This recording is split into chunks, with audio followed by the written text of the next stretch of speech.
toutes et à tous, bonjour ou bonsoir. Bonsoir Marc. Bonsoir Christophe, bonsoir tout le monde, bonsoir Aurélien, bonsoir Anna, bonsoir ceux que je connais, que j'ai vu, enfin je connais beaucoup, hein, donc voilà. Bonsoir tout Donc, le monde. bienvenue à toutes et à tous. Ce soir, webinaire spécial, toujours sur l'Iran. Et aujourd'hui, thématique particulière sur l'or et le pétrole, donc les marchés sous tension. Et on va plutôt parler graphique. On va laisser un petit peu de côté, je dirais, le fondamental pour vraiment s'intéresser à la partie graphique avec Marc ce soir et voir en effet que l'on peut également lire des choses très intéressantes au travers des graphiques et les lire de façon assez simple, hein, Marc, de façon très visuelle sur les graphes. C'est ce qu'on va voir, oui, absolument. Ok, allez, avant de démarrer, là vous continuez à arriver donc sur le live. N'hésitez pas d'ailleurs dans le chat à laisser des pouces, ok, pour nous dire que tout est ok du côté du son. Oui, je voulais juste vous mettre à l'écran. Voilà, l'avertissement sur les risques, que je vous laisse à l'écran quelques instants.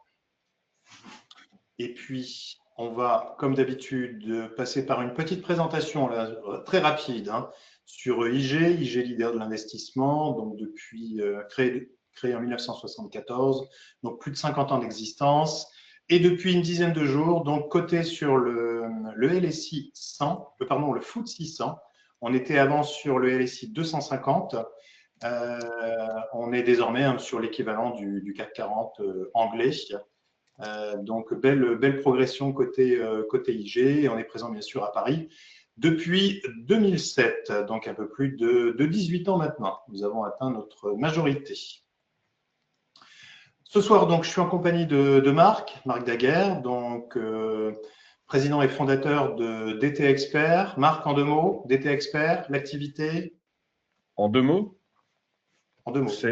Ouais, bah c'est top. Ah non, ça fait trois mots. Écoute, on fait du conseil sur des services de produits dérivés pour des particuliers, turbo, à effet de levier. Bon, j'ai pas mal d'abonnés qui sont là. On fait des conseils aussi sur de l'action en cash, donc sur du plus long terme, type PEA, etc. On fait des formations. Voilà, ça c'est pour la partie particulier. Et sinon, on fait du consulting sur mesure pour les trading desks, sociétés de gestion, etc. Private equity maintenant. J'ai mis à l'écran hein, les contacts hein, où on peut te retrouver et te contacter. Je les mettrai également dans le chat hein, tout au long de ce webinaire. J'avance rapidement parce qu'on a pas mal de choses à voir ce soir. Donc, chez IG actuellement, nous avons une offre spéciale compte titre avec 150 € jusqu'à 150 € d'actions offertes pour l'ouverture d'un compte titre sur lequel vous n'avez pas de frais ni à l'achat ni à la vente sur une sélection d'un peu plus de 6000 actions et de 2000 ETF, en sachant que depuis début de semaine, nous avons augmenté également le nombre d'actions disponibles et le nombre de pays disponibles donc à la négociation. Donc sur les actions, vous avez tous les détails hein, directement sur le site internet. Je vous remets d'ailleurs dans le chat le lien. Vous l'avez hein, normalement lorsque vous cliquez sur le petit point d'interrogation. Je vais vous le remettre hein, d'ici quelques instants. Lien qui vous permet d'ouvrir le compte. Je vous précise que si vous ne pouvez pas rester jusqu'à la fin, vous pouvez bien sûr retrouver dès demain matin sur la chaîne YouTube d'IG le lien du webinaire de ce soir. Je vous mettrai également les liens pour contacter Marc si vous souhaitez le contacter après ce webinaire ou avoir des informations donc, sur les services que Marc propose au sein de DT Expert.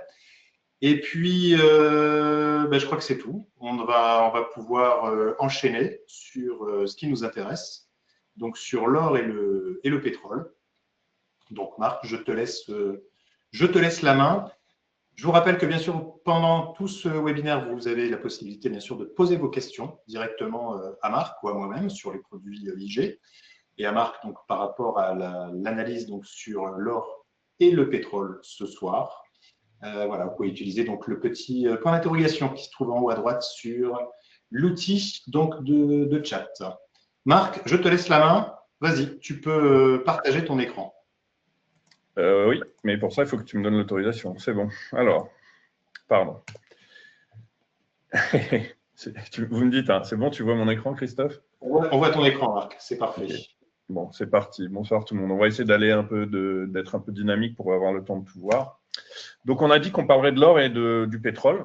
Je pense qu'on parlera beaucoup plus, hein, comme on l'a vu Christophe, du pétrole, au vu de ce qui s'est passé depuis le mois de mars, là, avec le déclenchement de la guerre au Moyen-Orient, puisqu'on aura remarqué que finalement, le pétrole aura été quasiment la seule valeur à bouger vers le haut depuis cet incident, et on va essayer de voir deux, trois choses par rapport à ça. Moi, sur l'or, on va aller assez vite, en fait, et je vais te montrer pourquoi on va aller assez vite, contrairement au pétrole, parce que on va observer, donc là, on a les cours de l'or sur une base quotidienne, sur du long terme, hein, d'accord? Quand je dis du long terme, c'est du très long terme. Si j'avais le temps, je pourrais te faire une petite analogie, mais je vais te la faire rapidement. Voilà, on va déjà regarder ça. On dit souvent que l'or, c'est la valeur refuge. Bon, ça veut dire quoi? Ça veut dire que l'or est censé évoluer à contre-courant, ou alors pas à contre-courant, mais en tout cas, être une valeur vers laquelle on va se réfugier, justement, quand notamment les indices actions ne vont pas très bien. Ici, rapidement, et c'est parce qu'on n'aura pas le temps, et je pense que ceux qui connaissent un peu les marchés, dont toi, hein, tu as intérêt, vont le savoir sans que je sois obligé de tout leur montrer en détail. On va regarder cette notion de valeur refuge. Donc ici, là, donc, je vais vous mettre une flèche. Voilà. Là, on est, on est dans les années 80, fin 80, 90. Bon. Et on remarque que entre 80 et 90 et à peu près jusqu'ici, d'accord? Donc là, on va être à peu près, voilà, ici. On est en 2000 ici. Voilà.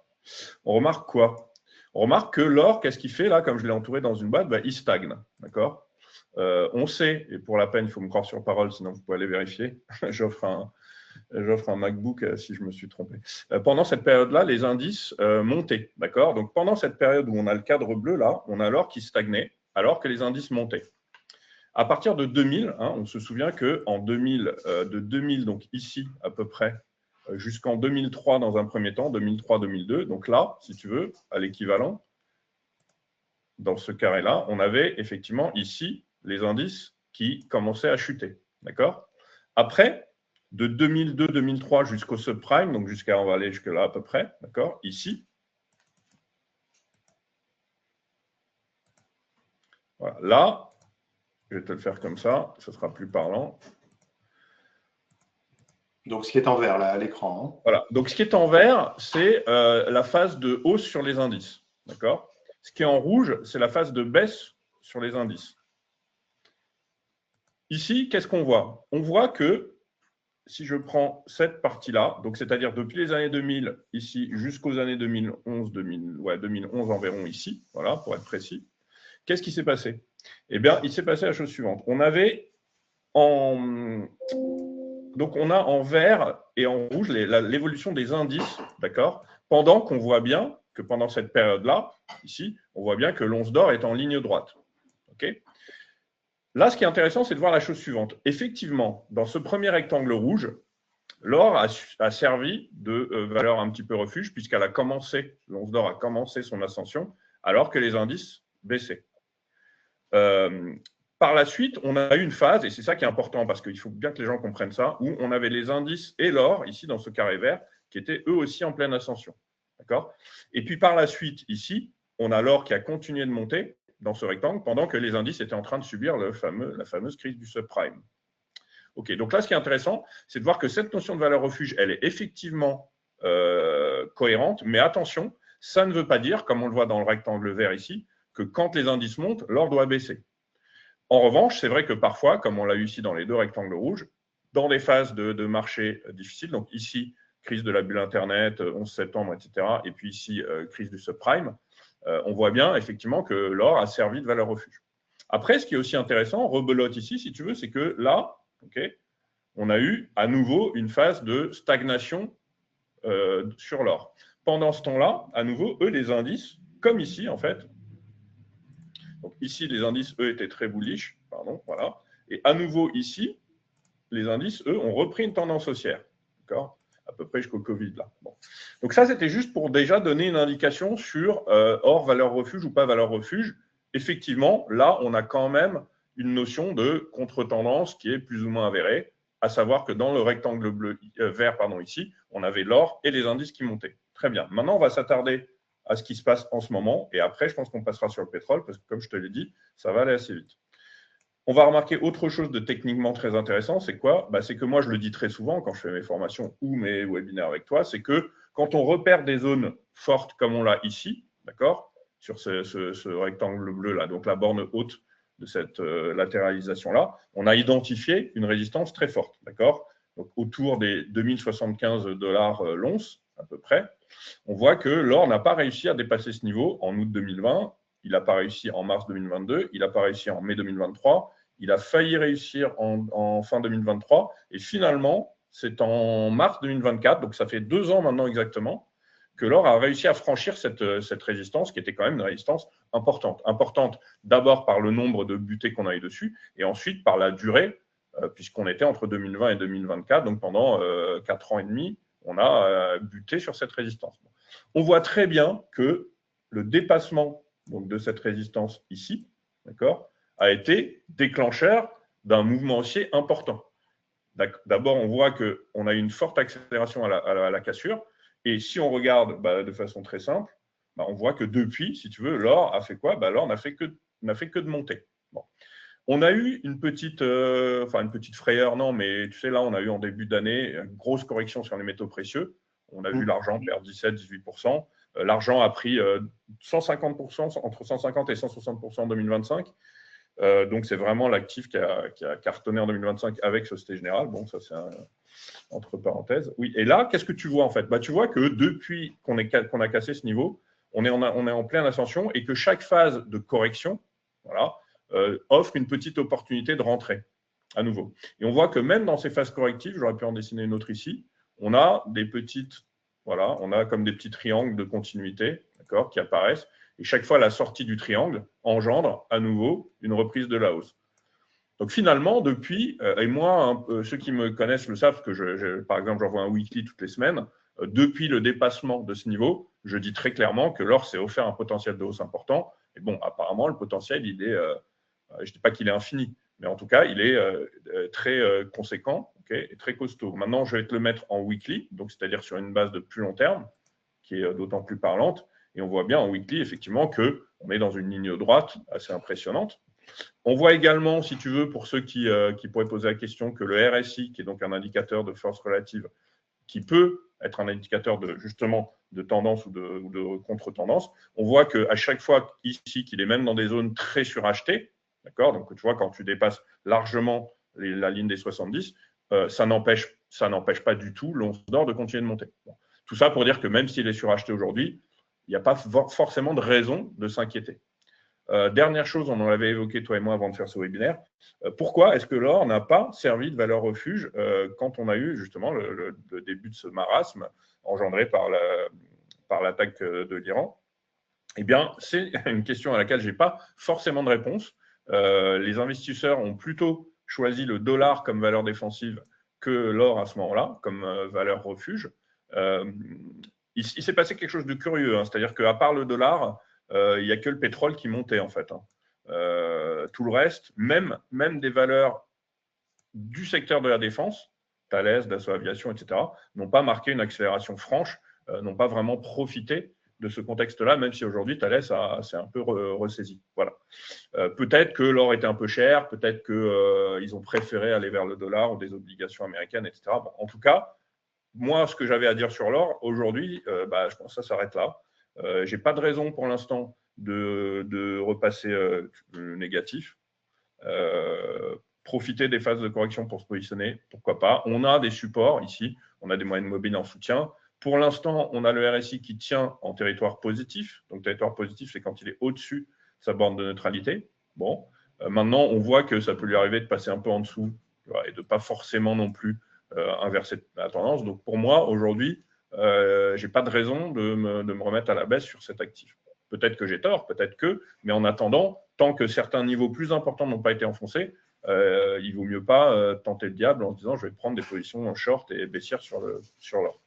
Est-ce que justement, on pourrait considérer qu'aujourd'hui, l'or est devenu un peu moins une valeur refuge qu'avant? On n'a pas eu. on n'a pas eu vraiment d'indication de cet ordre-là. Maintenant, en parallèle, on a quand même un or qui monte en ligne droite depuis 2 ans maintenant. Donc, valeur refuge ou pas, il monte. C'est-à-dire qu'il n'a pas besoin d'avoir cette notion de valeur refuge pour monter finalement, puisqu'il est monté même pendant que des indices continuaient de monter. Bon, alors certes, on voit ici par exemple sur le CAC que la hausse est beaucoup plus poussive que celle qu'on a sur l'or. C'est une petite hausse. Tu vois, si on part sur les 2 dernières années, c'est limite une hausse très très faiblarde. Donc l'or, effectivement, a surperformé de loin l'ensemble des indices, y compris les indices américains qui, eux, sont quand même un peu plus costauds. Mais qui ont subi quand même des phases de baisse. Tu vois, par exemple, ici, tu parlais de la valeur refuge. Bon, bah là, quand même, en 2025 ici, on a eu quand même une forte décélération des indices, alors que l'or continuait de monter. Donc oui, effectivement, l'or est la valeur, on va dire, refuge et la valeur solide depuis 2 ans maintenant. Ok, oui, on avait dans le chat une remarque qui nous disait « Bonsoir, l'or est corrélé au dollar. Quand l'un monte, l'autre baisse, bien souvent. » Oui, bien souvent, mais pas tout le temps. En fait, si tu veux, l'or n'a pas tu vois, si je prends cet exemple-là, par exemple, qui n'est pas complètement injuste, on voit bien que l'euro-dollar là, par exemple, bon, alors l'euro-dollar, ce n'est pas le dollar, mais en tout cas, ça montre quand même puisque l'euro, c'est quand même la paire majeure la plus traitée avec le dollar. Donc, on voit que si l'euro-dollar, par exemple, monte, effectivement, ça veut dire que le dollar, lui, baisse et l'or continue de monter. Mais même quand l'euro-dollar se mettait à baisser, l'or continuait également de monter. En fait, si tu veux, ça fait 2 ans que l'euro-dollar monte, que l'or monte, mais ça ne fait pas 2 ans que le dollar baisse, en fait. Même si, effectivement, le dollar est beaucoup plus fragile depuis… en tout cas, je vais regarder face à l'euro. Ouais, depuis 2025, là, en fait.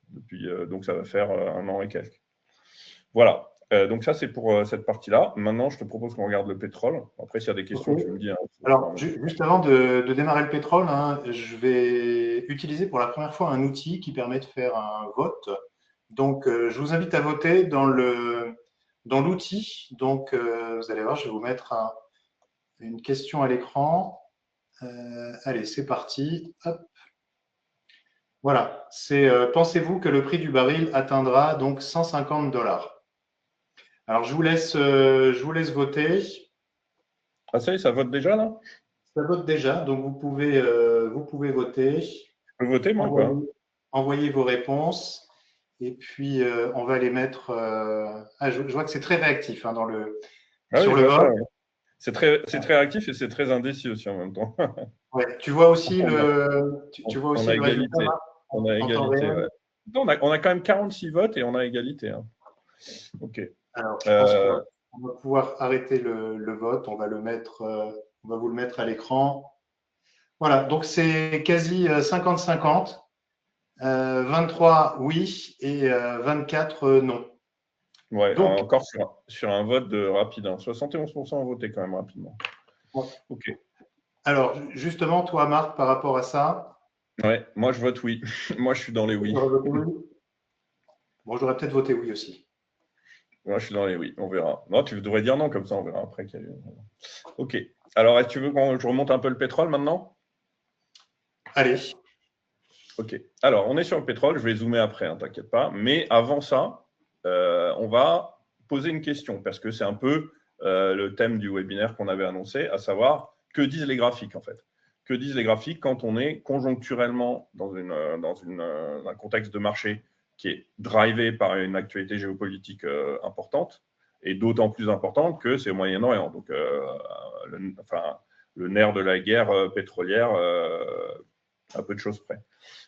Est-ce qu'on peut, avec un graphique, envisager, alors anticiper, c'est peut-être un peu plus, mais en tout cas, se donner un directionnel, des objectifs, malgré le contexte, ou est-ce que l'analyse technique peut donner une indication, comme on va le voir là peut-être tout de suite quand moi j'ai parlé des 150, sur quelque chose qui est drivé par une conjoncture qui est totalement, qui n'a rien à voir effectivement avec quelque chose qui pourrait sembler pas très cartésien. Maintenant, tu le sais, et je l'ai souvent dit, je ne me pose plus la question, moi, de savoir pourquoi ça fonctionne. Hein. Même si j'ai une petite idée, il y a quand même un reflet de la psychologie des intervenants, etc. Mais ça fonctionne. Bon, voilà. Moi, ce qui m'importe, c'est que ça fonctionne. Maintenant, on va regarder le pétrole et on va essayer de voir justement dans le passé quelques petits exemples où, finalement, malgré une conjoncture qui a engendré des mouvements sur le pétrole, pourquoi est-ce qu'analyse technique pouvait nous donner des indications qui, parfois, allaient à l'encontre de ce qu'on aurait pu croire d'un point de vue plus fondamental. Alors, je vais faire avant de démarrer, hein, Marc, parce que là, j'ai une remarque dans le chat, c'est quel baril. Là, je vois que tu as mis à l'écran donc le Brent. Ouais. Est-ce que tu vas utiliser les deux ou un seul comme référence? Alors là, je vais être très simple, très rapide. Il y a des actifs qui sont extrêmement corrélés, d'accord? Les deux actifs les deux paires d'actifs les plus corrélés, les trois. Et c'est très intéressant à remarquer parce que ça fait partie d'un autre webinaire qu'on pourra faire, si tu veux. C'est ce que j'appellerais truc et astuce. C'est que le Brent et le WTI sont extrêmement corrélés. C'est-à-dire que si je te calque les deux graphiques, on va voir qu'ils sont quasiment similaires. C'est la même chose pour le Nasdaq 100 et le Nasdaq Composite, il ne faut pas oublier. Donc, Nasdaq Composite, c'est le Nasdaq au sens large. Hein. Il y a plus de 2000 valeurs, en sachant que le Nasdaq 100 représente, je pense, 90% du Nasdaq Composite. Hein. Donc, 100 valeurs représentent 90% de 2000 valeurs. Et tu as également le CAC et l'Eurostoxx qui sont très corrélés. Bon. Donc, ici, je regarde le Brent, mais à peu de choses près, sur le WTI, tu vas avoir les mêmes grands mouvements sur des grandes tendances. Alors, on va regarder. Les deux ont une finalité différente. Hein. Le Brent, c'est plutôt utilisé donc, pour l'industrie. En revanche, le WTI, plutôt pour l'industrie, l'essence, plutôt pour les raffineries. Oui, un peu, mais oui, tu as le pétrole de la mer, ce qu'on appelle le pétrole de la mer du Nord et le pétrole américain. Ouais. Donc ici sur le Brent, on va regarder des petites informations qu'on pouvait avoir et on va regarder dans le passé, puis après on va venir voir où on est aujourd'hui. Bon. Là, très rapidement, parce qu'on avait, voilà, il n'y a pas grand-chose, il n'y a pas grand-chose ici à se mettre sous la dent, mais sur le gros retournement de juillet 2008, okay, on avait juste sur les chandeliers, bon, qui ne sont pas vraiment ma spécialité, mais on a ici, tu vois, dans ce rectangle gris, ça je vais faire très vite parce que c'est le clin d'œil, c'est ce qu'on appelle un avalement baissier. Hein, donc une grande bougie rouge, donc baissière, qui vient englober la bougie verte précédente. Tu vois, après, on a même les trois soldats, etc. Donc en gros, on avait ici, trois corbeaux, pardon, je sais que tu aimais bien ça, on a ici une indication technique qui pouvait laisser entendre un retournement de marché, ou en tout cas un retournement peut-être pas aussi violent que ce qu'on a eu, mais quand même. Bon, et on voit après qu'effectivement, on a une très forte baisse sur le pétrole. Maintenant, moi, ce qui m'intéresse plus, c'est ce qu'on va voir maintenant.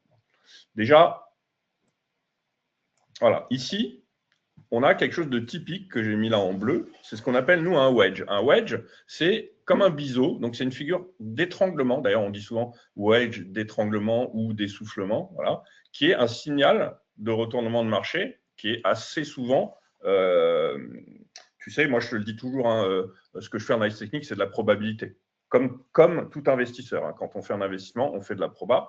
Donc ici, puisque sinon, s'il y avait un investissement sûr à 100%, bon, bah, on irait tous dessus. Donc, ces configurations techniques offrent une probabilité qui est quand même assez intéressante. Okay, ça peut être du 7 fois sur 10, ce qui est déjà beaucoup, 7-8 fois sur 10. Quand tu sors d'un wedge comme ça, bah, tu as un retournement de tendance et tu as souvent une accélération. Bon, là, l'accélération a été très marquée. Mais ici, tu vois la cassure du wedge. Bah, là, on a l'accélération baissière qui s'en est suivie juste derrière. C'était un wedge d'assez long terme, puisque je suis sur un graphique hebdomadaire ici. Donc, c'est un wedge qui a duré de 2012 à 2014, donc un peu plus de 2 ans. Et là, on a craqué, tu vois, ici, sous le support. Et à la suite de ça, on a une forte accélération. Donc, déjà, techniquement, on avait une indication alors peut-être pas d'un crack, mais en tout cas, d'un potentiel de baisse important qui a eu lieu ici lors de l'été 2014. Ensuite, et c'est là qu'on va être dans quelque chose de très intéressant, qu'est-ce qui s'est passé? Entre 2014 ici et le point bas ici de janvier 2015, d'accord, donc pendant 6 mois, on a eu une dégringolade du pétrole. Mais quand je dis une dégringolade, là, on la voit très nettement. Hein. Pas besoin d'avoir fait de l'analyse technique ou même d'avoir fait maths sup, maths spé. Hein. Ici, on voit bien que voilà, le pétrole s'est cassé la figure, littéralement, passant d'un plus haut, le plus haut était là-bas, mais ici, passant d'un niveau autour des 115 dollars le baril et pour tomber jusqu'à 45. D'accord ? Donc, ça fait qu'on a une chute de 70 dollars en 6 mois sur le baril. Bon. Ça aussi, c'est intéressant de le dire. Pourquoi ? Parce qu'on entend souvent, c'est pas possible. Moi, je l'entends souvent, ça. C'est pas possible que, tu vois, là, par exemple, si tu avais dit, bon, moi, je ne l'avais pas dit à ce moment-là, mais on va voir par la suite, si on avait dit que le baril allait tomber à 45 dollars, plein de gens t'auraient dit, c'est pas possible. Pourquoi ? Parce qu'aujourd'hui, on va peut-être dire que le baril va revenir au-dessus des 150, va aller peut-être vers les 200 dollars. Tout le monde va dire c'est pas possible. Bon, il faut jamais dire c'est pas possible. Hein. Tout est possible en bourse. On a même eu un baril, enfin un pétrole sur les contrats futurs négatifs en 2020, ce qui est quand même très rare. Donc tout est possible. Maintenant, ici, ce que je veux montrer là, dans le passé, hein, parce que l'analyse du passé en analyse technique, bah, c'est ça en fait. On va analyser le passé pour prédire le présent et le futur. Là, on avait, si tu veux, on a eu un rebond ici, hein, ce qu'on appelle nous un rebond en 3 vagues, 1, 2, 3, d'accord, qu'on appelle nous des rebonds en ABC. Donc, A, B ici et C là. Donc les ABC, pour nous, c'est des phases correctives. Correctives, c'est-à-dire qu'elles ne vont pas inverser la tendance, okay, en Elliott. Donc autrement dit, quand tu es dans une tendance baissière, tu vas corriger ta baisse sur un rebond. C'est logique. Inversement, si, comme sur l'or, par exemple, si tu es dans une tendance haussière, tu vas corriger ici, vers le bas, et tu vas repartir. Bon. Là, on est dans l'autre cas de figure, donc symétrique. Donc, on baisse ici, et on va avoir un rebond en 3 temps. Nous, ce qui s'est passé, c'est qu'on a eu ce rebond en 3 temps, et on est repassé de 45 à 70 dollars à peu près le baril. Je me souviens très bien qu'il y avait des gens à ce moment-là qui se disaient, bon, voilà, quand même, il faut se mettre dans le contexte. On est passé de 115 à 45, et après, on va à 70. Bah, les investisseurs commencent à se dire, bon, bah, ça y est, on est sorti du marasme sur le pétrole, et puis, a priori, ils pensaient que ça allait remonter, et voire remonter très haut. Nous, ce qu'on leur avait dit, c'est faire attention à ce drapeau. Donc, un drapeau, tu vois, c'est comme son nom l'indique, quelque chose qui prend la forme d'un drapeau. Là, comme on est à la baisse, il faut arriver à visualiser le drapeau, si tu veux, dans l'autre sens. Hein. Tu vois, ici, on a un mât de drapeau ici, et puis après, le truc bleu fait une sorte de drapeau comme ça. Donc, finalement, notre drapeau, il est là, hein, d'accord ? Tac, tac, il est inversé. Dans une tendance haussière, tu vas avoir un drapeau qui va se dessiner comme ça. Okay. Et là, on est dans une tendance baissière. Donc, on a le mât du drapeau, ce qu'on appelle le mât du drapeau ici en analyse technique, et le drapeau ici. Nous, ce qui nous a inquiété, c'est qu'on avait dit, on est toujours dans le drapeau, il faut faire attention. Et ici, on a une cassure de drapeau, si tu veux, assez nette, hein, qui est un signal négatif assez fort. Parce que le drapeau est d'abord une figure de continuation, c'est-à-dire que la tendance à la sortie du drapeau va être la même qu'à l'entrée du drapeau, donc une tendance baissière. Mais de surcroît, on a théoriquement, je dis bien théoriquement, hein, maintenant c'est pour voir que l'analyse technique, ce n'est pas que du maraboutage, hein, comme certains le pensent. Après, chacun pense ce qu'il veut. Hein. Moi,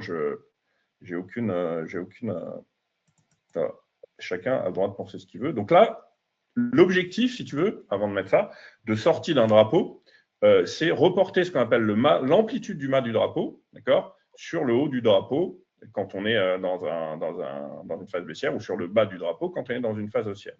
Donc ça voudrait dire qu'ici, voilà, ça voudrait dire que là, en fait, tu vas dire que la cassure du drapeau ici t'emmène sur un objectif, voilà, qui est ici. Donc tu vois que là, je t'ai reproduit, hein, donc j'ai dupliqué la flèche de mon logiciel. Donc on voit bien que je ne me suis pas arrangé, tu vois, parce que parfois les gens peuvent dire oui, il n'a pas pris la même taille d'amplitude. Bon, là, j'ai pris exactement la même amplitude. Donc cette amplitude-là, elle a été reportée ici, sur le haut du drapeau, et encore, si je devais vraiment la mettre sur le début du mouvement, il était à peu près là, bon, qu'importe. Tu vois, j'allais dire quoi on est ici, on a un target donné à 27,25, on a tapé 27,20. Donc, à quasiment 5 centimes, 5 cents de 5 dollars, 5 cents, on a eu un objectif qui était donné ici. C'est-à-dire que tu étais encore à 60 dollars et tu étais en juin 2015. Et dès lors, on pouvait dire, théoriquement, je dis bien théoriquement, le dollar devrait retomber vers les 27, le pétrole devrait retomber vers les 27 dollars. Bon. Et on voit, pourquoi je dis ça ? Parce que ça va être intéressant de voir le présent aujourd'hui, parce que c'est en étudiant comme ça des choses qui se sont passées qu'on peut se fier un petit peu à un graphique en se disant, bon, bah, voilà, finalement, ici, bah, le graphique a eu raison. Et fondamentalement, il n'y avait pas grand monde qui aurait envisagé ici un pétrole revenir à 27 dollars.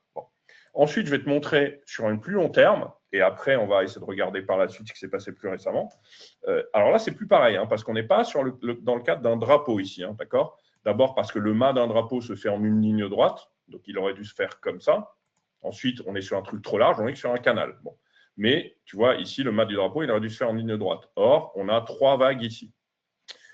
Toujours est-il qu'on est bien à l'intérieur d'un canal, qu'on voit bien, avec une droite de résistance parallèle à une droite de support. Okay, et là, qu'est-ce qu'on matérialise ici? On a la cassure du canal à la baisse. D'accord? Donc, on va avoir un premier objectif de sortie de canal qui est calculé de la façon suivante. Je vais prendre l'amplitude, la largeur du canal que je vais reporter à la cassure. Okay, donc, on a un premier objectif théorique qui devait arriver à peu près ici. D'accord? Donc, qui a été atteint. Atteint, d'ailleurs, avec un gap ici à l'ouverture. Bon. Ça veut dire quoi? Ça veut dire que des gens qui avaient confiance en leur analyse technique à la sortie du canal ici, qui s'étaient positionnés en short, bon, bah, ils auraient eu raison. Et en plus, là, ils auraient bénéficié d'un gap, tu vois, entre là et là, donc un trou de cotation assez énorme, qui les aurait amenés sur leur premier objectif. Là, il faut rappeler, Marc, que justement, la période que tu es en train de montrer, on est en plein Covid, là. Pleine crise du Covid. Oui, ici, oui. Alors, ouais, alors ici, là où tu as le gap, etc., là, on est en plein dans le Covid. Hein.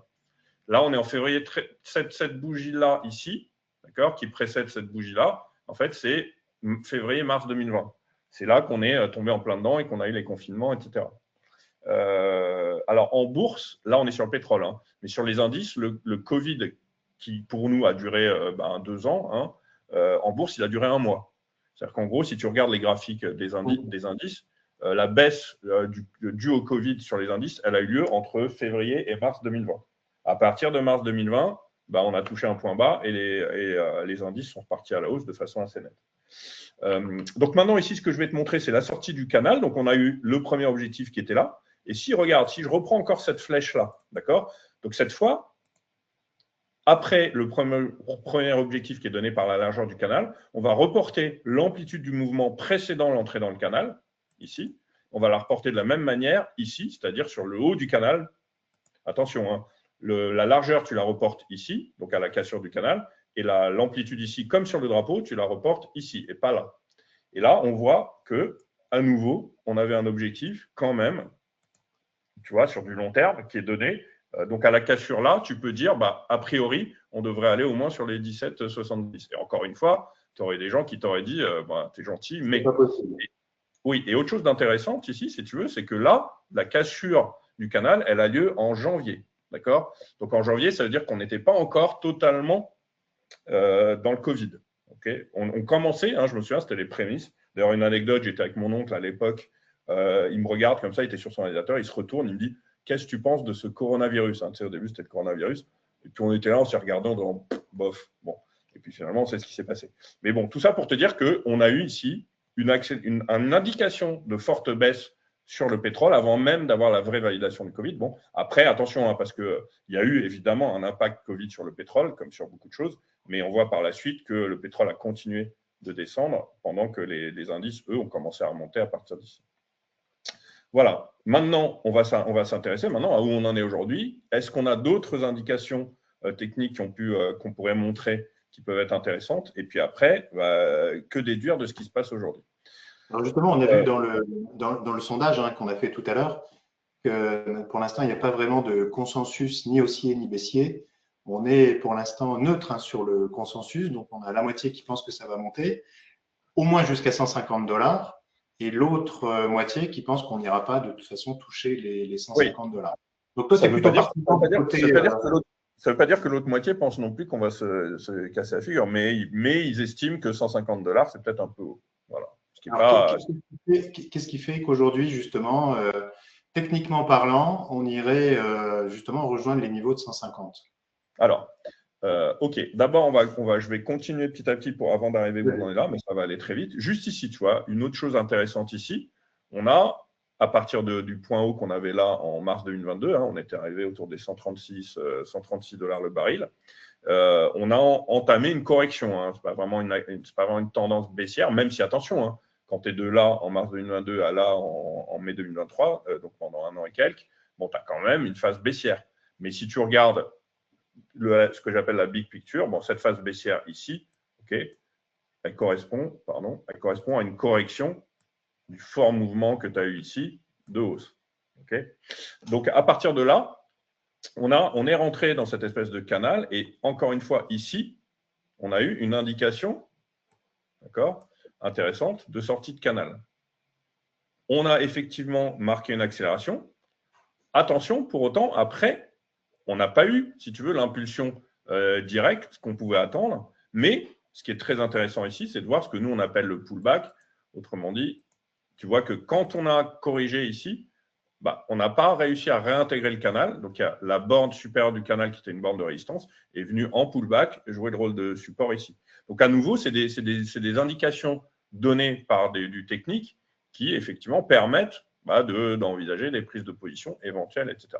Maintenant, on ne va pas se mentir, là, on est quand même, tu vois, on était quand même dans une évolution du pétrole qui était un peu, entre guillemets, passez-moi l'expression, un peu chiante, en fait. En gros, on n'avait pas vraiment de vrai trend. On n'était pas en train de se péter la figure vraiment, mais on était dans un trend baissier, mais baissier poussif.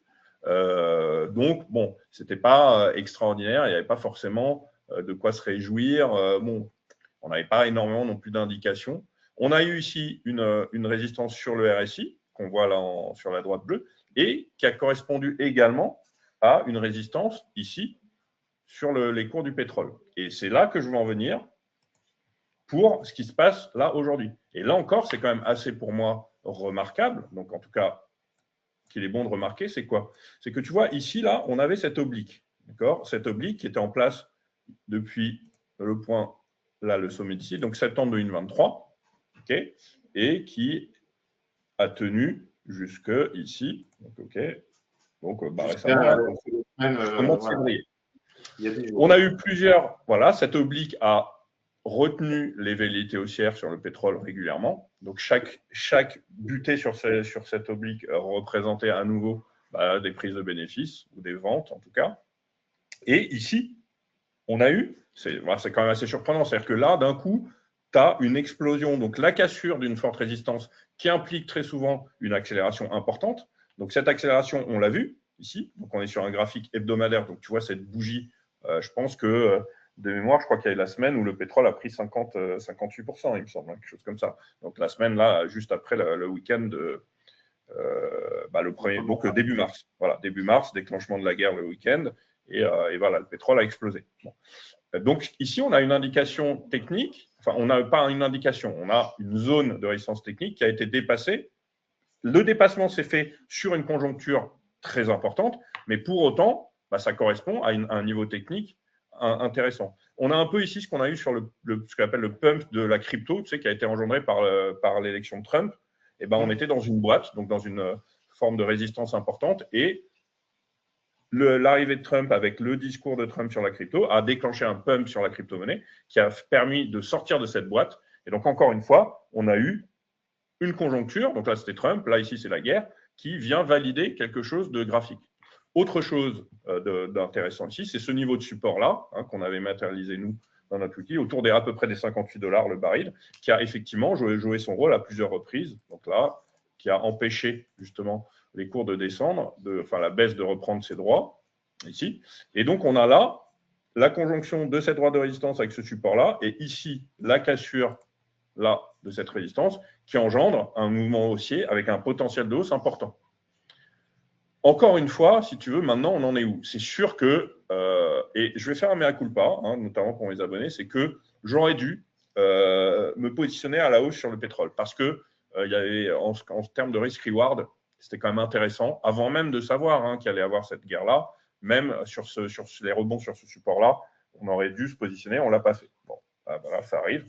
Et après, on se retrouve dans une volatilité tellement forte, drivée par d'abord un Trump qui est quand même un sacré personnage, et puis par un contexte géopolitique qui fait que on est très prudent. Pourquoi? Parce qu'on sait très bien que quand on prend 50% comme ça, on peut reperdre 30% très vite. Donc c'est difficile de se dire est-ce que je rentre ou je ne rentre pas, un peu comme ce qu'on a eu avec les métaux quand l'argent a chuté de 20% en une journée. Bon. Je me permets, toute la difficulté aujourd'hui, c'est en effet, même si on a un billet haussier, puisqu'a priori tu as un billet haussier sur le, enfin tu restes haussier Ouais. sur le pétrole. C'est vrai que c'est difficile de trouver un véritable point d'entrée. Je te prends un exemple très simple. On a un client qui nous a appelé lundi et qui nous dit, voilà, j'ai acheté le pétrole, je suis en train de perdre de l'argent, je ne comprends pas. À la télé, tout le monde dit que le pétrole va aller à 150 $. Expliquez-moi, qu'est-ce que j'ai mal fait? Mmh. Tu vois, Et tu l'as dit. voilà, Pardon. c'est en effet aujourd'hui compliqué parce que c'est vrai qu'on peut avoir une vision très long terme sans être forcément inquiet sur les prix du pétrole qui vont continuer peut-être à pousser vers le haut. Je dis bien peut-être, hein, on n'est pas Mmh. en rythme d'une correction. Voilà, qu'est-ce qu'on peut faire aujourd'hui concrètement? Est-ce qu'on doit tu vois, dire, bon, ben, pour l'instant, je laisse le pétrole de côté, que j'attends que ça se calme un peu, d'avoir un peu plus de visibilité. Est-ce que je rentre sans trop d'effet de levier? Est-ce que je rentre en plusieurs fois? Voilà, quelles sont tes vues par rapport à ça? Alors, ouais, là, j'allais dire, c'est pas la question piège, mais on n'est pas loin. Alors, en fait, en gros, ici, j'ai fait quoi? J'ai fait ce qu'on fait parfois en analyse technique, c'est qu'on rentre dans une unité de temps inférieure. Parce que là, quand j'étais sur un graphique ici hebdomadaire, tu vois bien que les bougies qu'on a là, bon, on a une bougie très forte haussière. Là, on a une bougie qui ressemble un peu à un doji. D'accord? Un doji, c'est un petit corps avec de grandes mèches. Et les dojis, il faut faire attention parce que c'est censé être des figures de retournement potentiel. En même temps, on a un pétrole ici, un RSI, pardon, qui est quand même en forte zone de surachat. Okay. Bon, après, en backtesting, j'ai regardé ici, tu vois, là, juste rapidement, on a un pétrole, un RSI qui était ici en zone de surachat, tu vois, à plusieurs reprises, et ce qui n'a pas empêché de là à là le pétrole de continuer de monter. Bon, ça veut dire qu'on ne va pas forcément se dire ce signal-là, attention, il faut en tenir compte, parce qu'ici, en revanche, d'accord, on a bien eu un retournement baissier. Mais on a quand même eu à plusieurs reprises un RSI qui est arrivé en zone de surachat et un pétrole qui continue de monter. Ce qui veut dire qu'ici, ce n'est pas complètement non plus aberrant d'envisager la même chose. En revanche, est-ce qu'on doit se méfier de cette bougie? Alors, ce qu'on peut faire aujourd'hui sur le pétrole, c'est ce qu'on a fait nous là, c'est-à-dire qu'on rentre sur un timing inférieur. Et regarde bien ici, si tu vois, regarde, tiens, c'est intéressant, parce que moi, je le sais visuellement, parce que j'ai l'œil quand je regarde mes graphiques. Regarde bien ici ce que je te montre là, hein, enfin regardez, hein, mais je te dis à toi, regarde, parce que quand je te dis regarde à toi, c'est que je parle à tout le monde en même temps. Tu vois, ici, on va regarder ce qu'on a ici. D'accord? Essaye de visualiser, de cartographier un petit peu ça, et regarde ce que je vais te mettre maintenant. Tac, tac, tac. OK. Est-ce que tu ne vois pas à peu près la même chose là que ce que je t'ai montré? Attention, regarde bien ici. Donc, une première vague de baisse et puis une tentative de reprise un peu poussive, tu vois, avec des petites vaguelettes qui essaient de repartir là. Et si je reviens sur mon pétrole ici, bon, un peu ou prou, j'ai un peu plus ou moins la même chose. C'est-à-dire que j'ai une baisse ici et j'ai pareil un petit rebond voilà, qui est un peu poussif. Donc là, on était sur l'or en journalier. Là, maintenant, on est sur le pétrole en 20 minutes. Donc, moi, personnellement, je ne donnerais pas je me mouille, hein. Moi, je suis quelqu'un qui me mouille. Hein. Parfois, je dis allez-y, n'y allez pas. Mais attention, moi, je donne mon avis, vous faites ce que vous voulez. Là, je ne dirais pas allez-y. Maintenant, pour certains qui viendraient te dire écoute moi ou écoutez Christophe, moi, j'aimerais bien quand même me positionner sur le pétrole à la hausse parce que je pense que la conjoncture est quand même toujours tendue, qu'on n'est pas encore sorti de l'auberge, qu'on ne sait pas ce qui peut se passer et que, voilà, comme c'est très volatile, je pense qu'on peut encore aller chercher plus haut. Donc à ce moment-là, tu regardes comme ça en intraday, donc en 20 minutes, et tu vois ici que tu as une phase de rebond. Donc tu peux très bien te dire, je vais me positionner à l'achat, puisque je commence à rebondir, je repasse un peu au-dessus des moyennes mobiles, et je vais mettre un stop, tu vois, à peu près ici, autour des 93 $, parce que là, à partir de là, si je passe en dessous de ça, bon, je enfonce quand même un support important, même à court terme, il faudra que je fasse attention. Parce que sur la moindre déclaration, d'ailleurs, c'est ce qui s'est passé, hein, les indices avaient rebondi et le pétrole était reparti un peu à la baisse. Bon, il y a eu des prises de bénéfices, évidemment, mais je sais que Trump avait sorti un truc du genre, oui, bon, voilà, c'est bientôt terminé. Okay. Donc là, les gens se sont emballés, et puis paf, cette nuit, il y a eu à nouveau des tensions, des bombardements, etc. Donc, bon, on en est là maintenant. Donc moi, effectivement, je ne trouverais pas ça aberrant d'essayer de se dire, je vais jouer, c'est pas un coup de poker, mais un petit peu, je vais jouer sur le fait que voilà, qu'on est toujours un peu dans une situation tendue et que ça va toujours profiter au cours du pétrole. Après, il va falloir voir aussi, parce qu'il y a autre chose qui va entrer en compte dans tout ça, c'est qu'est-ce qui va se passer parce que le pétrole, on sait ses origines. Il y a des pétroles américains, il y a du pétrole au Moyen-Orient, du pétrole en Norvège, il y a du pétrole en Russie, etc. Bon, donc qu'est-ce qui va se passer globalement au niveau de l'OPEP? Quelles vont être les guerres qui vont avoir lieu à partir de là? Est-ce qu'ils vont avoir envie d'essayer de pallier un peu en augmentant la production? Bon, ça, pour l'instant, ça c'est quelque chose de c'est une question à laquelle moi j'ai pas la réponse. Voilà. Donc là, Marc, j'ai juste une question avant d'aller plus loin. Dans le chat, pourquoi tu utilises plutôt 20 minutes au lieu de 30 minutes ou 1 heure en intraday? Ah ben non, mais non, j'ai regardé plusieurs. Hein. Il y a pas. Alors là, tu peux regarder Non, j'ai regardé en horaire aussi. C'est pas très différent. Hein. Tu vois, là, je suis en horaire. Bon, 20 minutes, 1 heure, c'est 3. Enfin, tu vois, 1 heure, c'est 3 fois 20 minutes. Bon, mais non, mais la question est pertinente hein, parce que j'ai regardé en fait, peut-être pas devant vous. J'ai regardé le 1 heure, j'ai regardé le 20 minutes. Je peux regarder le 15 minutes, etc. Ça va pas changer énormément. Je voulais juste rentrer dans une unité de temps inférieure. Donc intraday, donc c'est-à-dire inférieur à un jour, parce que sur du plus long terme, j'avais des mouvements, tu vois, des bougies qui étaient trop importantes pour voir les détails. Voilà. Maintenant, je vais mettre un graphique de très long terme ici. Donc, très long terme, c'est-à-dire que si on a un graphique mensuel, d'accord. Et qu'est-ce que je vois? Pourquoi moi, je serais plutôt de ceux qui parieraient, mais attention, hein, parce que là, le risque que je prends, c'est que je me base vraiment sur mon analyse technique. Parce qu'effectivement, j'ai envie de me dire, bon, là, on est quand même assez haut déjà, on est autour de 100 $. Bon, 150, c'est pas, enfin, tu vois, de 100 à 150, ben, on va prendre 50%. Donc, ici, moi, ce que je vois, c'est ça, si tu veux. Voilà, c'est tout bête, hein, c'est tout simple. Je vois une phase de hausse, d'accord, donc qui est assez nette. Et après, je vois une correction ici, bon, qui peut avoir lieu, comme on l'a vu hein, sur plusieurs. Voilà, je vois une correction ici avec la forte droite de résistance. Ici, on avait une forme de support là. Et je vois la cassure de cette phase de correction. Okay, et la cassure de cette phase de correction, pour moi, bah, elle est censée engendrer un mouvement alors proportionnel. Je ne vais pas te dire que je vais reporter tout ça ici dans l'immédiat. D'accord. En revanche, je vais reporter d'abord ici ce qu'on appelle la bouche, donc la largeur à partir ici du point bas. Voilà, là, donc déjà ça, on ne doit pas être très loin. Je vais la reporter ici, tu vois, mais ça m'emmène quand même déjà à 140. Okay. Et après, moi, surtout, ce que je vois, c'est que quand même, hein, là, j'ai une phase de hausse, j'ai une correction ici, je sors ici du truc. Normalement, je dois reporter quelque chose qui doit m'emmener, en tout cas, si ce n'est pas pile sur les 150, en tout cas, revenir sur les plus hauts qui sont quand même autour des 147. Donc oui, donc quand tu as mis 150, bon, à la louche, on peut. Donc moi, je pense techniquement qu'on devrait, à minima, dans un premier temps, quand même arriver sur ce niveau. Voilà. Alors, encore une fois, c'est mon avis. Encore une fois, moi, ce que je ne pense pas, là, graphiquement, c'est qu'on reparte vraiment à la baisse et que ça soit la fin de la hausse et que le pétrole, ça soit fini pour le moment. En revanche, je n'exclus pas, au regard du doji et éventuellement du RSI, je n'exclus pas qu'on revienne un peu par ici avant de repartir. Hein. Ça, c'est pas, voilà. Mais pour moi, on a encore une marge de manœuvre vers le haut qui n'est pas encore épuisée. Mais c'est pour ça que je te dis que à l'instant T, c'est difficile. Si quelqu'un me dit, moi, je veux acheter du pétrole sur du long terme, pas pour jouer du court terme, je lui dirais oui, je pense que ça peut être intéressant de l'acheter à 100 s'il va à 150, puisqu'il y a 50% à prendre. Mais il faut tolérer une correction intermédiaire. Donc, il ne faut pas commencer à paniquer si on vient dans les 80, 85. Oui, d'où la nécessité de prendre des positions, mais surtout avec un money management extrêmement précis. Oui. Et puis une gestion de position, là aussi, extrêmement rigoureuse. Oui, là, il faut, voilà, exactement. Là, il faut prendre son risque, mais on peut très bien, la bourse, c'est aussi un peu, alors, c'est pas du casino, hein, moi, j'aime pas ça du tout, mais ça peut être des paris. Un pari, c'est de se dire, voilà, moi, je vais mettre en place un plan de trading qui va, pour moi, être pertinent. OK, pertinent, ça ne veut pas dire que je vais avoir raison, mais j'estime quand même qu'on est dans un contexte de brasier un peu tendu où, à tout moment, ça peut péter et le pétrole peut reprendre, comme aujourd'hui, 5-6%, voire 10%. Bon.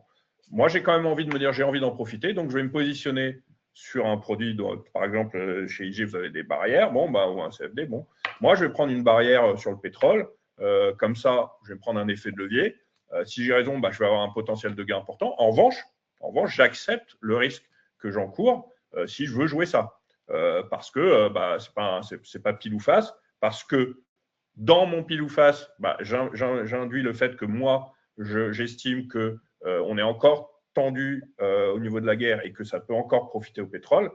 dans ce cas-là, bah, voilà, je ne sais pas pile ou face, une chance sur deux, mais j'estime que j'ai 6 chances sur 10, 7 chances sur 10 d'avoir raison et je préfère essayer d'en profiter et de me positionner en me disant je peux perdre 90% ou l'intégralité de ce que j'ai mis. En revanche, si j'ai raison, je peux prendre plus de 100%.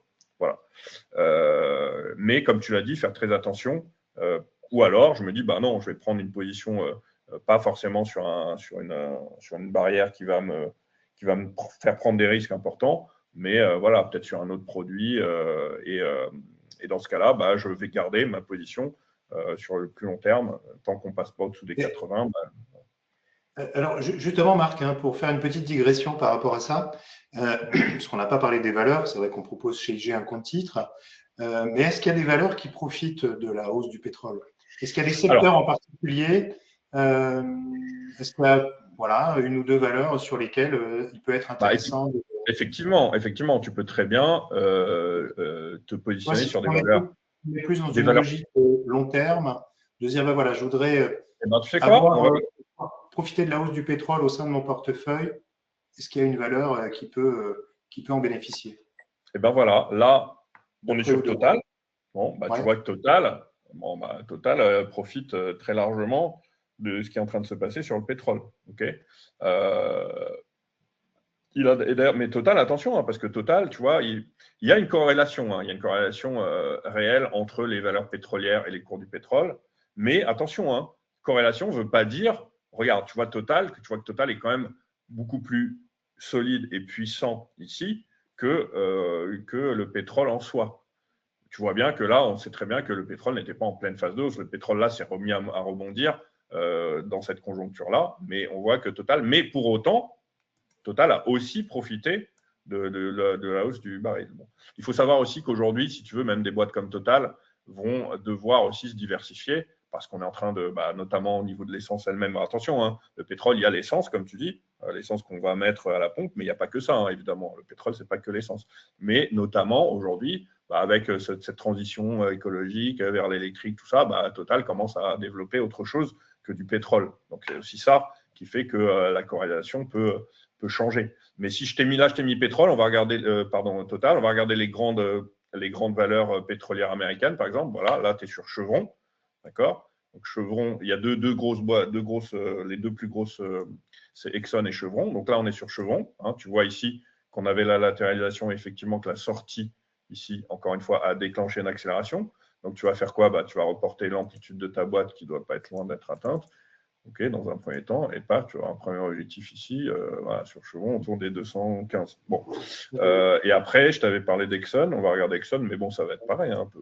J'ai une question intéressante dans le chat, notamment par rapport à ça. Vas-y, parle d'Exxon, je reprendrai la question juste après.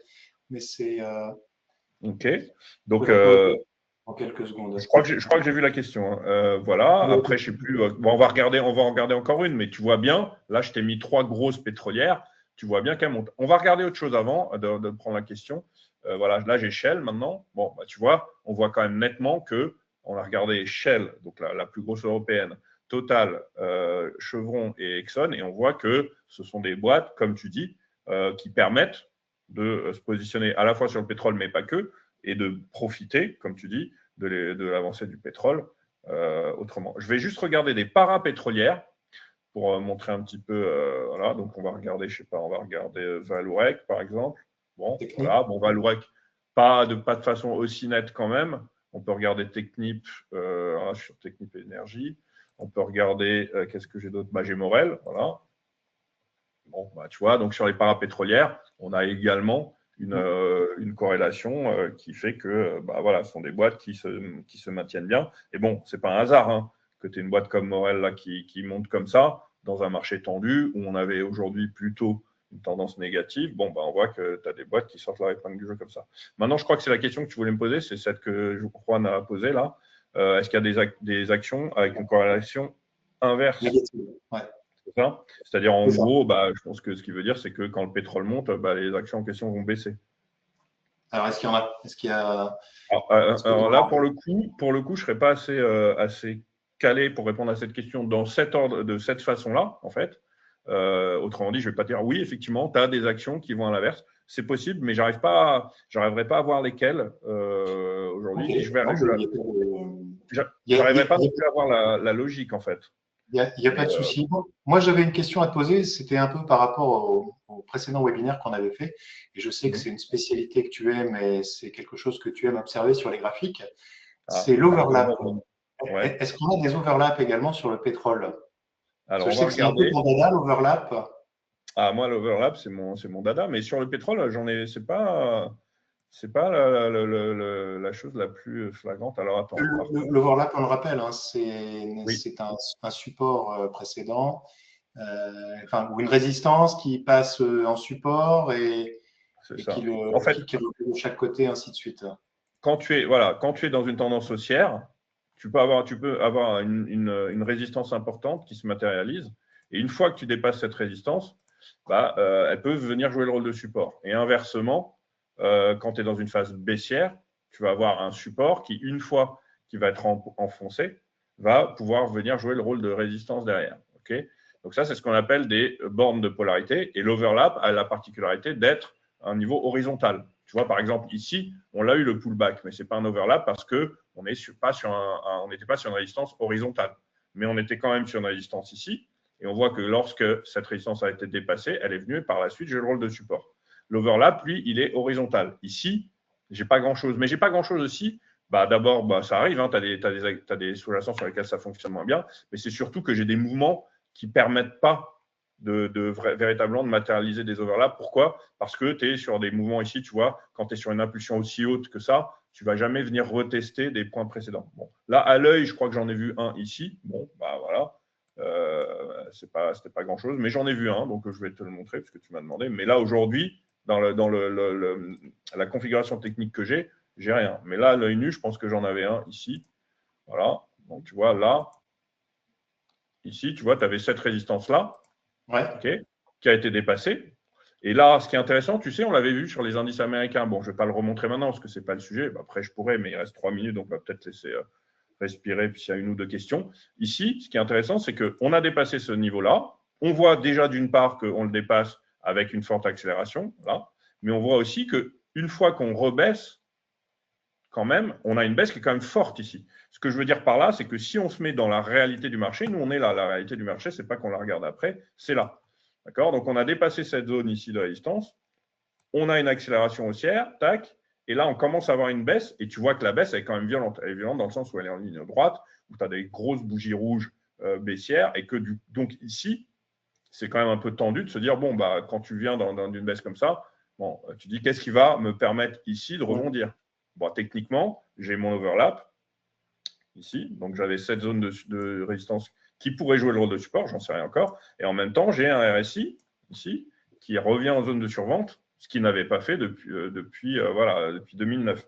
Donc ça nous donne deux indications techniques pour se dire qu'on est peut-être sur un point de rebond important ou intéressant. Effectivement, on a eu le rebond sur l'overlap avec donc on avait deux indications techniques qui venaient nous donner la possibilité d'une reprise de la hausse. Voilà. Marc, je vais lancer un dernier sondage sur D'accord. Ah, tu vas redemander? Tu vas reposer sur la la, même question?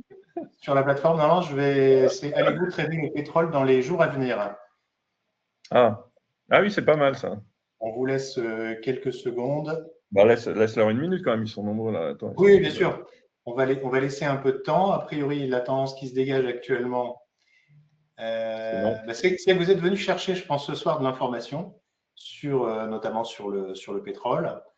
C'est vrai que l'or, il y avait un petit peu moins de choses à dire ce soir parce qu'on est sur une tendance toujours haussière et que derrière, il n'y a pas eu vraiment d'effet valeur refuge. Allez, encore 3 secondes Tu et je vois, vais mettre. Oui, regarde, Christophe, c'est intéressant parce que là, on est pendant notre webinaire lui-même, on a quand même le pétrole qui est en train d'accélérer hein, là, au moment où alors on se attendez, parle. je vais mettre. euh, on va mettre ça. Hop. Et là, il est en train de prendre 10%. Alors, je fais fin au sondage.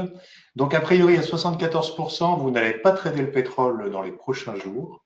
26%, oui. Ce qui est Une personne J'ai sur envie de quatre, dire. quand même. Ouais, ouais. Alors, tu voulais montrer, oui, quelque chose sur le Non, non, pétrole. non, non, non, je voulais juste te dire que pendant notre webinaire, là, Ouais. c'est amusant, quoi. C'est intéressant. Bah, tu vois qu'il y a une accélération, là. On était à plus 5-6 hein, tout à l'heure, on est à plus 10 là, sur le pétrole, maintenant. C'est peut-être nos viewers actuellement qui sont en train d'acheter C'est ça. les Il y a 20 un gros les doigt. Il y a un 25%. gros doigt. Je soupçonne un gros doigt là dans les participants. Je sais pas si mon ami Franco est là, mais ou alors c'est Aurélien qui a tout acheté. Oui, donc ça continue malgré tout, ça continue quand même malgré tout à bouger. C'est vrai que Voilà. ça reste relativement, on est sur un niveau de volatilité qui est quand même important. C'est vrai qu'au final, on a comment dire, un VIX qui est quand même très haut et qui est très haut, pas forcément à cause des actions. Oui, oui, bah, tu sais, le VIX, c'est quand même L'indice de la c'est l'indice de peur. la peur, hein, ce qu'on dit. Hein. Donc, dès qu'il y a justement, bah, c'est l'indice de volatilité. Donc, dès qu'il y a de la volatilité, donc dès qu'il y a des contextes qui font que bah, il va y avoir de la volatilité à la hausse, à la baisse, et que les gens vont commencer à s'exciter entre guillemets un petit peu, oui, c'est là que le VIX va devenir intéressant. Et c'est sûr que quand tu es dans des contextes comme ça, là pour le coup, bah, ça peut aussi faire l'objet d'autres présentations qu'on aura avec toi, mais c'est vrai que le VIX dans des contextes comme ça, c'est pas forcément complètement idiot de s'y intéresser. Parce que pour le coup, pas besoin de grand-chose, sinon de se dire qu'on est dans une période justement d'incertitude assez forte qui va faire que la volatilité va être importante pendant les semaines à venir. Bon, Marc, on arrive à la fin de ce webinaire. En tout cas, je te remercie pour ton éclairage ce soir qui était très, très clair sur l'or, mais également bien sûr sur le pétrole. C'était très complet. J'espère que ça vous a plu, que vous avez aimé le contenu de ce soir. Moi, je vous donne rendez-vous la semaine prochaine, donc ce sera mercredi prochain. Là, je vais animer un webinaire plutôt spécial débutant. On va revoir les différents types d'ordres, ce qu'est un ordre au marché, ce qu'est un ordre limite, ce qu'est un ordre stop et comment on les utilise et dans quelles circonstances.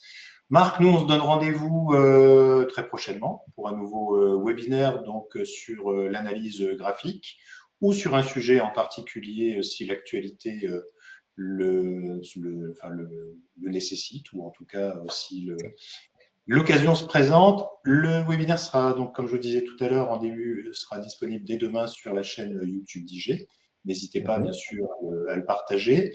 Marc, je mets tous tes contacts également Oui, oui, sur oui. la vidéo demain où on peut te contacter. Et puis, ben, je te laisse le mot de la fin. Bah, c'est toujours un plaisir hein, de faire ces présentations avec toi, Christophe. C'est quelque chose qui me plaît. Là, c'était assez intéressant. Hein, je t'en avais parlé. Ça m'a permis moi-même de me plonger un peu plus sur le pétrole que je connais quand même très bien. Mais tu vois, ces exemples que j'ai donnés dans le passé, bah, c'est intéressant. Moi, ce sur quoi je voulais surtout attirer l'attention, c'est sur ce qu'on entend très souvent, le c'est pas possible. Le c'est trop haut, c'est trop bas. Ça, il faut jamais réfléchir comme ça. Hein. Depuis des années, on dit que les indices américains sont trop hauts. Bon, bah voilà. Forcément, peut-être qu'à un moment, ils finiront par baisser, mais pour l'instant, ils tiennent. Donc là aussi, c'est de cette façon-là, dire, bon, bah, 150, ça peut paraître trop haut, mais peut-être qu'on y sera, peut-être même dans quelques semaines, je ne sais pas. Donc voilà, c'était ça un peu sur lequel on voulait mettre un peu le projecteur. Et pour le reste, oui, qu'on n'hésite pas à me contacter si on veut bénéficier d'une promotion pour s'abonner chez moi ou n'importe quel type de question. Hein. J'ai vu qu'il y avait une question, je pourrais y répondre sur comment intervenir sur le pétrole d'Arabie Saoudite. Voilà, là, je n'ai pas le temps de répondre à tout le monde, mais on peut m'écrire par la suite. Je suis là. Bien sûr. Vous me dites directement dans les commentaires sous la vidéo sur YouTube. En tout cas, merci à toutes et à tous. Portez-vous bien, soyez prudents sur les marchés. Vous avez vu, ça bouge pas mal. Soyez prudents tout court aussi. Très responsables. Et puis, moi, je vous donne rendez-vous donc la semaine prochaine. Et Marc, encore merci pour ce soir. Et merci à très à vous. bientôt. À bientôt. Au revoir. Au revoir tout le monde.